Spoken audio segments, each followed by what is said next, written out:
ગઈકાલે આપના જાગૃત મીડિયા તથા ઘણા બધા પતંગ રસિકોના માધ્યમથી મારી પાસે આ રજૂઆત આવી હતી કે વડોદરાની અંદર વર્ષોથી યોજાતો કાઇટ ફેસ્ટિવલ કે જે સરકારશ્રી દ્વારા એમના સહયોગથી આ કાઇટ ફેસ્ટિવલ યોજાતો હોય છે. એ કાઇટ ફેસ્ટિવલની અંદર આ વખતના જેટલા પણ લોકેશન છે એમાં વડોદરાને બાકાત રાખવામાં આવ્યું છે. આ બાબતે મેં વિભાગને જાણ કરી અને એમની સાથે ટેલિફોનિક ચર્ચા કરી અને જે ઉચ્ચ અધિકારીશ્રીઓ છે તેમના સહયોગથી મેં એમને કહ્યું કે વડોદરા એક એવી સંસ્કારી નગરી છે, સાથે સાથે ઉત્સવોની પણ નગરી છે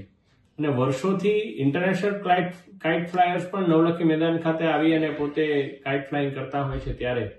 વડોદરાની અંદર આ ઉત્સવ કન્ટિન્યુ રહેવો જોઈએ અને એની અંદર ફરી એકવાર વડોદરાનો ઉમેરો કરવા માટે મેં એમને રિક્વેસ્ટ કરી અને એક ઔપચારિક પત્ર પણ લખ્યો હતો. આપણા વડોદરાની અંદરના માન્ય સર્વે ધારાસભ્યશ્રીઓ છે, સંગઠનની ટીમ છે, તમામનું પણ આ બાબતે એક જ સૂચન હતું કે વડોદરાને ફરી એકવાર આ જગ્યા કાઇટ ફેસ્ટિવલ માટેની મળવી જોઈએ. અને હમણાં જ મને એક મૌખિક સૂચના સરકારશ્રી તરફથી આવી છે કે વડોદરાની અંદર કાઇટ ફેસ્ટિવલ યોજાશે અને એના માટે સ્થાનિક વહીવટી તંત્ર સાથે સંકલન કરવાનું આપણા ગુજરાત ટુરિઝમના જે સરકારશ્રીનું મુખ્ય મથક છે ગાંધીનગર, ત્યાંથી સંકલનની શરૂઆત પણ થઈ ગઈ છે.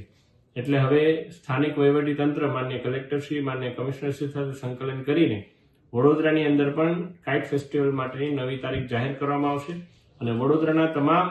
જે પતંગ રસિકો છે એમને આ કાઇટ ફ્લાઇંગ માટેની એક જે તક એમને લાગતું હતું કે તક જતી રહી, પરંતુ મને વિશ્વાસ હતો આપણી આદરણીય મુખ્યમંત્રી શ્રી ભૂપેન્દ્રભાઈ પટેલજી અને નાયબ મુખ્યમંત્રી શ્રી હર્ષભાઈ સંઘવીજીની સરકાર પર